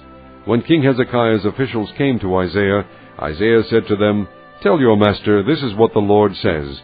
Do not be afraid of what you have heard, those words with which the underlings of the king of Assyria have blasphemed me. Listen, I am going to put such a spirit in him that when he hears a certain report, he will return to his own country, and there I will have him cut down with the sword." When the field commander heard that the king of Assyria had left Lachish, he withdrew and found the king fighting against Libnah. Now Sennacherib received a report that Tirhakah, the Cushite king of Egypt, was marching out to fight against him. So he again sent messengers to Hezekiah with this word, "Say to Hezekiah, king of Judah, do not let the God you depend on deceive you when he says, 'Jerusalem will not be handed over to the king of Assyria.' Surely you have heard what the kings of Assyria have done to all the countries, destroying them completely. And will you be delivered? Did the gods of the nations that were destroyed by my forefathers deliver them, the gods of Gozan, Haran, Rezeph, and the people of Aden, who were in Tel Azar? Where is the king of Hamath, the king of Arpad, the king of the city of Sepharvaim, or of Hena, or Ivah?" Hezekiah received the letter from the messengers and read it. Then he went up to the temple of the Lord and spread it out before the Lord. And Hezekiah prayed to the Lord, "O Lord God of Israel, enthroned between the cherubim, you alone are God over all the kingdoms of the earth. You have made heaven and earth. Give ear, O Lord, and hear. Open your eyes, O Lord, and see. Listen to the words Sennacherib has sent to insult the living God. It is true, O Lord, that the Assyrian kings have laid waste these nations and their lands. They have thrown their gods into the fire and destroyed them, for they were not gods, but only wood and stone, fashioned by men's hands. Now, O Lord our God, deliver us from his hand, so that all kingdoms on earth may know that you alone, O Lord our God." Then Isaiah son of Amoz sent a message to Hezekiah. "This is what the Lord, the God of Israel, says. I have heard your prayer concerning Sennacherib, king of Assyria. This is the word that the Lord has spoken against him. The virgin daughter of Zion despises you and mocks you. The daughter of Jerusalem tosses her head as you flee. Who is it you have insulted and blasphemed? Against whom have you raised your voice and lifted your eyes in pride? Against the Holy One of Israel. By your messengers you have heaped insults on the Lord, and you have said, 'With my many chariots I have ascended the heights of the mountains, the utmost heights of Lebanon. I have cut down its tallest cedars, the choicest of its pines. I have reached its remotest parts, the finest of its forests. I have dug wells in foreign lands and drunk the water there. With the soles of my feet I have dried up all the streams of Egypt. Have you not heard? Long ago I ordained it. In days of old I planned it. Now I have brought it to pass, that you have turned fortified cities into piles of stone. Their people, drained of power, are dismayed and put to shame.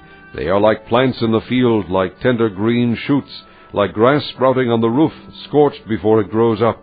But I know where you stay, and when you come and go, and how you rage against me.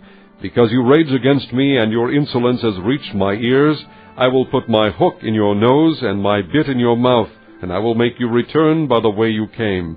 This will be the sign for you, O Hezekiah. This year you will eat what grows by itself, and the second year what springs from that. But in the third year sow and reap, plant vineyards and eat their fruit. Once more a remnant of the house of Judah will take root below and bear fruit above. For out of Jerusalem will come a remnant, and out of Mount Zion a band of survivors. The zeal of the Lord Almighty will accomplish this. Therefore this is what the Lord says concerning the king of Assyria. He will not enter this city or shoot an arrow here. He will not come before it with shield or build a siege ramp against it. By the way that he came he will return. He will not enter this city, declares the Lord. I will defend this city and save it, for my sake and for the sake of David my servant. That night the angel of the Lord went out and put to death 185,000 men in the Assyrian camp. When the people got up the next morning, there were all the dead bodies. So Sennacherib king of Assyria broke camp and withdrew. He returned to Nineveh and stayed there. One day, while he was worshipping in the temple of his god Nisroch, his sons Adramelech and Sharezer cut him down with a sword, and they escaped to the land of Ararat. And Esarhaddon his son succeeded him as king. Chapter 20. In those days Hezekiah became ill and was at the point of death. The prophet Isaiah son of Amoz went to him and said, This is what the Lord says, Put your house in order, because you are going to die. You will not recover. Hezekiah turned his face to the wall and prayed to the Lord, Remember, O Lord, how I have walked before you faithfully and with wholehearted devotion, and have done what is good in your eyes. And Hezekiah wept bitterly. Before Isaiah had left the middle court, the word of the Lord came to him, Go back and tell Hezekiah, the leader of my people, This is what the Lord, the God of your father David, says, I have heard your prayer and seen your tears. I will heal you. On the 3rd day from now you will go up to the temple of the Lord. I will add 15 years to your life, and I will deliver you and this city from the hand of the king of Assyria. I will defend this city for my sake and for the sake of my servant David. Then Isaiah said, Prepare a poultice of figs. They did so and applied it to the boil, and he recovered. Hezekiah had asked Isaiah, What will be the sign that the Lord will heal me, and that I will go up to the temple of the Lord on the 3rd day from now? Isaiah answered, This is the Lord's sign to you that the Lord will do what he has promised. Shall the shadow go forward 10 steps, or shall it go back 10 steps? It is a simple matter for the shadow to go forward 10 steps, said Hezekiah. Rather have it go back 10 steps. Then the prophet Isaiah called upon the Lord, and the Lord made the shadow go back the 10 steps it had gone down on the stairway of Ahaz. At that time Merodach-Baladan, son of Baladan, king of Babylon, sent Hezekiah letters and a gift, because he had heard of Hezekiah's illness. Hezekiah received the messengers, and showed them all that was in his storehouses, the silver, the gold, the spices, and the fine oil, his armory, and everything found among his treasures. There was nothing in his palace or in all his kingdom that Hezekiah did not show them. Then Isaiah the prophet went to King Hezekiah and asked, What did those men say, and where did they come from? From a distant land, Hezekiah replied. They came from Babylon. The prophet asked, What did they see in your palace? They saw everything in my palace, Hezekiah said. There is nothing among my treasures that I did not show them. Then Isaiah said to Hezekiah, Hear the word of the Lord. The time will surely come when everything in your palace, and all that your fathers have stored up until this day, will be carried off to Babylon. Nothing will be left, says the Lord. And some of your descendants, your own flesh and blood, that will be born to you, will be taken away, and they will become eunuchs in the palace of the king of Babylon. The word of the Lord you have spoken is good, Hezekiah replied, for he thought, Will there not be peace and security in my lifetime? As for the other events of Hezekiah's reign, all his achievements, and how he made the pool and the tunnel by which he brought water into the city, are they not written in the book of the annals of the kings of Judah? Hezekiah rested with his fathers, and Manasseh his son succeeded him as king. Chapter 21. Manasseh was 12 years old when he became king, and he reigned in Jerusalem 55 years. His mother's name was Hephzibah. He did evil in the eyes of the Lord, following the detestable practices of the nations the Lord had driven out before the Israelites. He rebuilt the high places his father Hezekiah had destroyed. He also erected altars to Baal and made an Asherah pole, as Ahab king of Israel had done. He bowed down to all the starry hosts and worshipped them. He built altars in the temple of the Lord, of which the Lord had said, In Jerusalem I will put my name. In both courts of the temple of the Lord he built altars to the starry hosts. He sacrificed his own son in the fire, practiced sorcery and divination, and consulted mediums and spiritists. He did much evil in the eyes of the Lord, provoking him to anger. He took the carved Asherah pole he had made and put it in the temple, of which the Lord had said to David and to his son Solomon, In this temple and in Jerusalem, which I have chosen out of all the tribes of Israel, I will put my name forever. I will not again make the feet of the Israelites wander from the land I gave their forefathers, if only they will be careful to do everything I commanded them, and will keep the whole law that my servant Moses gave them. But the people did not listen. Manasseh led them astray, so that they did more evil than the nations the Lord had destroyed before the Israelites. The Lord said through his servants the prophets, Manasseh king of Judah has committed these detestable sins. He has done more evil than the Amorites who preceded him, and has led Judah into sin with his idols. Therefore this is what the Lord, the God of Israel, says, I am going to bring such disaster on Jerusalem and Judah, that the ears of everyone who hears of it will tingle. I will stretch out over Jerusalem the measuring line used against Samaria, and the plumb line used against the house of Ahab. I will wipe out Jerusalem as one wipes a dish, wiping it and turning it upside down. I will forsake the remnant of my inheritance, and hand them over to their enemies. They will be looted and plundered by all their foes, because they have done evil in my eyes, and have provoked me to anger from the day their forefathers came out of Egypt until this day. Moreover, Manasseh also shed so much innocent blood that he filled Jerusalem from end to end, besides the sin that he had caused Judah to commit, so that they did evil in the eyes of the Lord. As for the other events of Manasseh's reign, and all he did, including the sin he committed, are they not written in the book of the annals of the kings of Judah? Manasseh rested with his fathers, and was buried in his palace garden, the garden of Uzzah, and Amon his son succeeded him as king. Amon was 22 years old when he became king, and he reigned in Jerusalem 2 years. His mother's name was Meshullemeth, daughter of Haruz. She was from Jotbah. He did evil in the eyes of the Lord, as his father Manasseh had done. He walked in all the ways of his father. He worshipped the idols his father had worshipped, and bowed down to them. He forsook the Lord, the God of his fathers, and did not walk in the way of the Lord. Amon's officials conspired against him, and assassinated the king in his palace. Then the people of the land killed all who had plotted against King Amon, and they made Josiah his son king in his place. As for the other events of Amon's reign and what he did, are they not written in the book of the annals of the kings of Judah? He was buried in his grave in the garden of Uzzah, and Josiah his son succeeded him as king. Chapter 22. Josiah was 8 years old when he became king, and he reigned in Jerusalem 31 years. His mother's name was Jedidah, daughter of Adaiah. She was from Bozkath. He did what was right in the eyes of the Lord, and walked in all the ways of his father David, not turning aside to the right or to the left.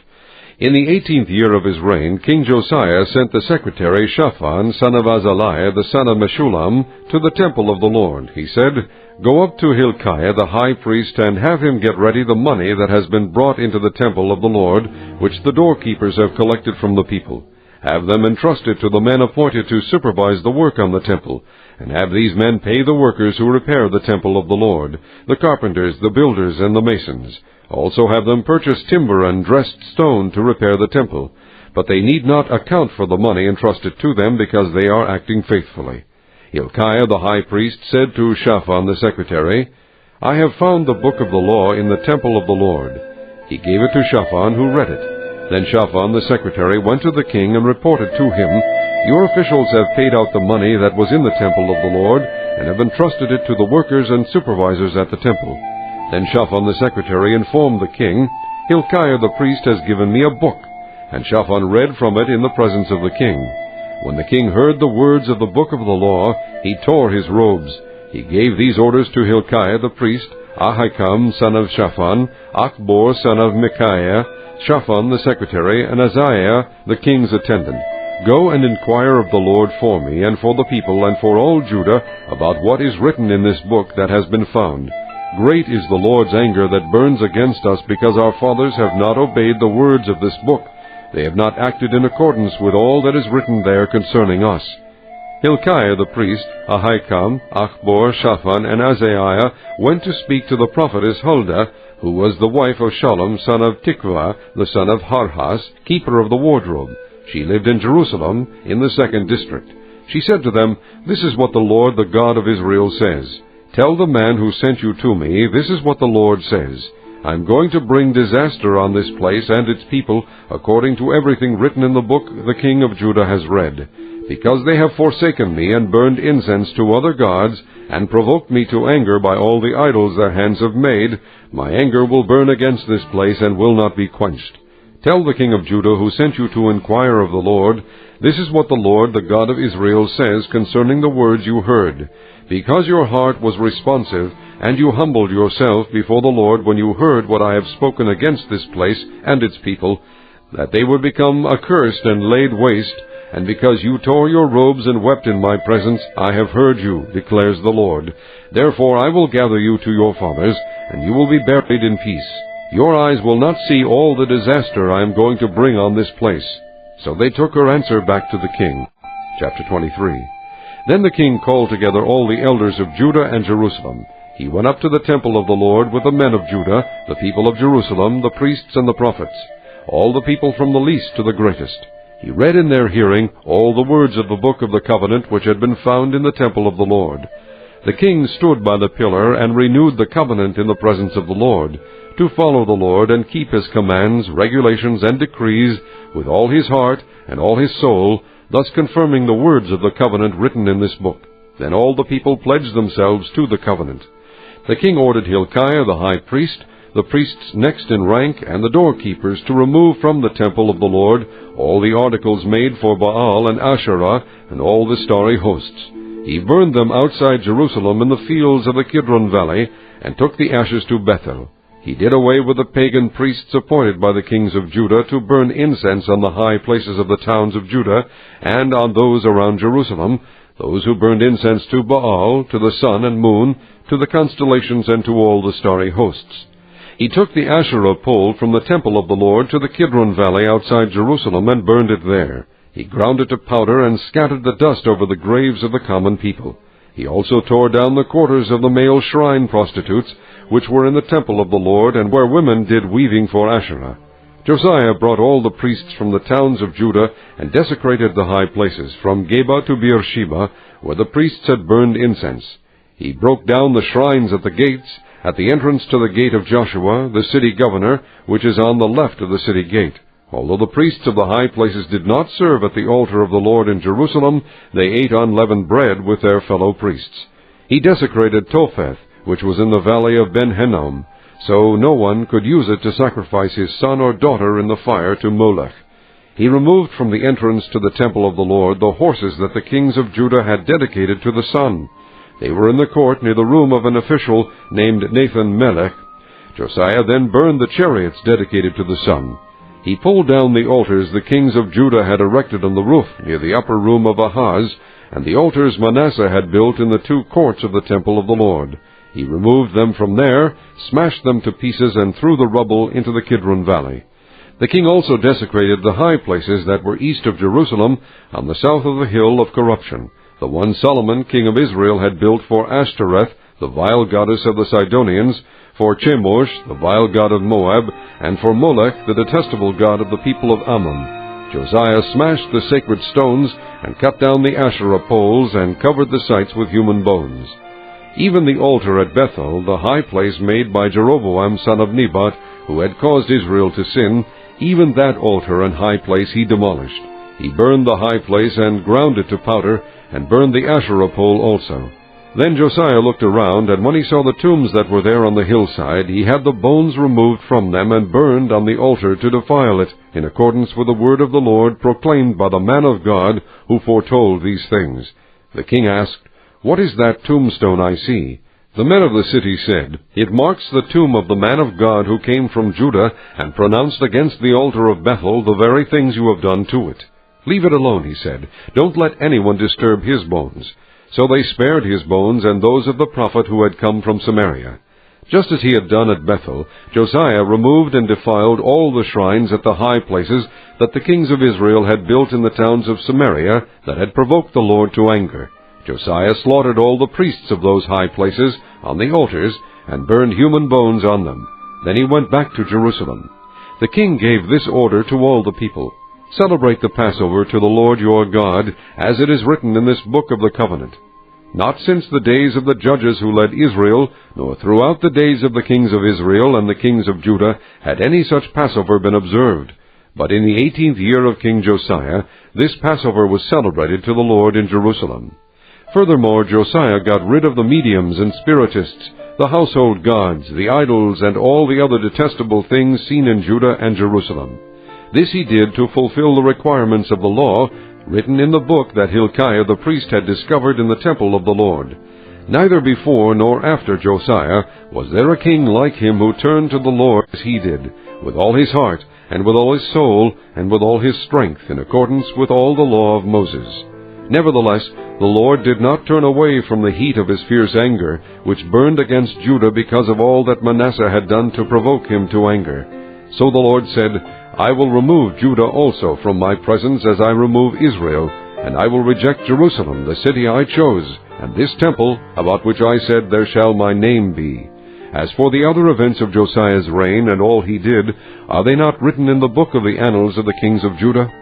While Josiah was king, Pharaoh Necho, king of Egypt, went up to the Euphrates River to help the king of Assyria. King Josiah marched out to meet him in battle, but Necho faced him and killed him at Megiddo.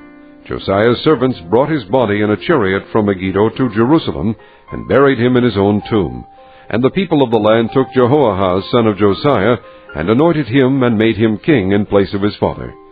Jehoahaz was 23 years old when he became king, and he reigned in Jerusalem 3 months. His mother's name was Hamutal, daughter of Jeremiah. She was from Libnah. He did evil in the eyes of the Lord, just as his fathers had done.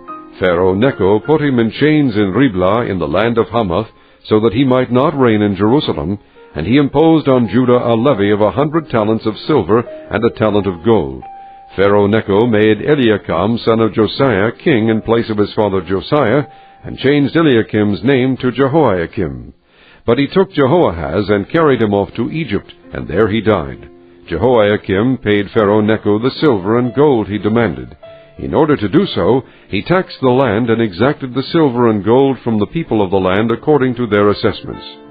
Jehoiakim was 25 years old when he became king, and he reigned in Jerusalem 11 years. His mother's name was Zebedah, daughter of Pedaiah.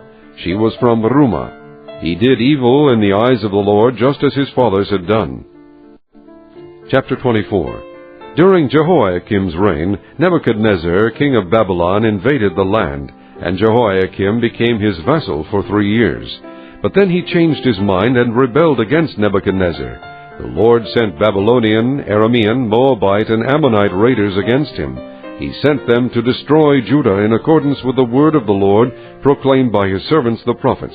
Surely these things happened to Judah according to the Lord's command, in order to remove them from his presence because of the sins of Manasseh and all he had done, including the shedding of innocent blood. For he had filled Jerusalem with innocent blood, and the Lord was not willing to forgive. As for the other events of Jehoiakim's reign and all he did, are they not written in the book of the annals of the kings of Judah? Jehoiakim rested with his fathers, and Jehoiakim his son succeeded him as king. The king of Egypt did not march out from his own country again, because the king of Babylon had taken all his territory from the Wadi of Egypt to the Euphrates River. Jehoiakim was 18 years old when he became king, and he reigned in Jerusalem 3 months. His mother's name was Nehushta, daughter of Elnathan. She was from Jerusalem.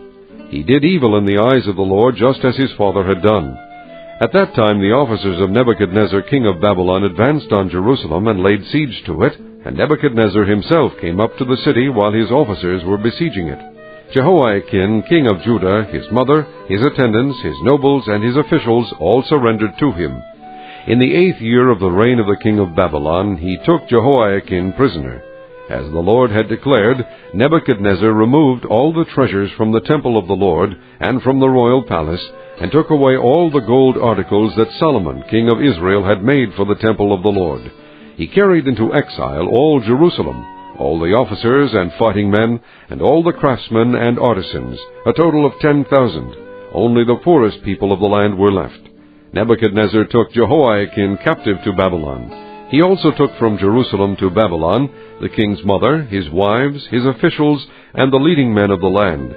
The king of Babylon also deported to Babylon the entire force of 7,000 fighting men, strong and fit for war, and 1,000 craftsmen and artisans. He made Mattaniah, Jehoiakin's uncle, king in his place, and changed his name to Zedekiah. Zedekiah was 21 years old when he became king, and he reigned in Jerusalem 11 years. His mother's name was Hamutal, daughter of Jeremiah. She was from Libnah. He did evil in the eyes of the Lord, just as Jehoiakim had done. It was because of the Lord's anger that all this happened to Jerusalem and Judah, and in the end he thrust them from his presence. Now Zedekiah rebelled against the king of Babylon. Chapter 25. So in the 9th year of Zedekiah's reign, on the 10th day of the 10th month, Nebuchadnezzar king of Babylon marched against Jerusalem with his whole army. He encamped outside the city and built siege works all around it. The city was kept under siege until the 11th year of King Zedekiah. By the 9th day of the 4th month, the famine in the city had become so severe that there was no food for the people to eat. Then the city wall was broken through, and the whole army fled at night through the gate between the two walls near the king's garden, though the Babylonians were surrounding the city. They fled toward the Arabah, but the Babylonian army pursued the king and overtook him in the plains of Jericho. All his soldiers were separated from him and scattered, and he was captured. He was taken to the king of Babylon at Riblah, where sentence was pronounced on him. They killed the sons of Zedekiah before his eyes. Then they put out his eyes, bound him with bronze shackles, and took him to Babylon. On the 7th day of the 5th month, in the 19th year of Nebuchadnezzar king of Babylon, Nebuzaradan, commander of the imperial guard and official of the king of Babylon, came to Jerusalem. He set fire to the temple of the Lord, the royal palace, and all the houses of Jerusalem. Every important building he burned down. The whole Babylonian army, under the commander of the imperial guard, broke down the walls around Jerusalem. Nebuzaradan, the commander of the guard, carried into exile the people who remained in the city, along with the rest of the populace and those who had gone over to the king of Babylon. But the commander left behind some of the poorest people of the land to work the vineyards and fields. The Babylonians broke up the bronze pillars, the movable stands, and the bronze sea that were at the temple of the Lord, and they carried the bronze to Babylon. They also took away the pots, shovels, wick trimmers, dishes, and all the bronze articles used in the temple service. The commander of the imperial guard took away the censers and sprinkling bowls, all that were made of pure gold or silver. The bronze from the 2 pillars, the sea, and the movable stands, which Solomon had made for the temple of the Lord, was more than could be weighed. Each pillar was 27 feet high. The bronze capital on top of one pillar was 4.5 feet high, and was decorated with a network and pomegranates of bronze all around. The other pillar, with its network, was similar. The commander of the guard took as prisoners Seraiah the chief priest, Zephaniah the priest next in rank, and the 3 doorkeepers. Of those still in the city, he took the officer in charge of the fighting men and 5 royal advisers. He also took the secretary, who was chief officer in charge of conscripting the people of the land, and 60 of his men who were found in the city. Nebuzaradan, the commander, took them all and brought them to the king of Babylon at Riblah. There at Riblah, in the land of Hamath, the king had them executed. So Judah went into captivity away from her land. Nebuchadnezzar, king of Babylon, appointed Gedaliah, son of Ahikam, the son of Shaphan, to be over the people he had left behind in Judah. When all the army officers and their men heard that the king of Babylon had appointed Gedaliah as governor, they came to Gedaliah at Mizpah. Ishmael, son of Nethaniah, Johanan, son of Kareah, Seraiah, son of Tanhumeth, the Netophathite, Jaazaniah, the son of the Maakathite, and their men. Gedaliah took an oath to reassure them and their men. "Do not be afraid of the Babylonian officials," he said. "Settle down in the land and serve the king of Babylon, and it will go well with you." In the 7th month, however, Ishmael, son of Nethaniah, the son of Elishama, who was of royal blood, came with 10 men and assassinated Gedaliah, and also the men of Judah and the Babylonians who were with him at Mizpah. At this all the people from the least to the greatest, together with the army officers, fled to Egypt for fear of the Babylonians. In the 37th year of the exile of Jehoiakim, king of Judah, in the year Evil-Merodach became king of Babylon, he released Jehoiakim from prison on the 27th day of the 12th month. He spoke kindly to him, and gave him a seat of honor higher than those of the other kings who were with him in Babylon. So Jehoiakim put aside his prison clothes, and for the rest of his life ate regularly at the king's table. Day by day the king gave Jehoiakim a regular allowance as long as he lived.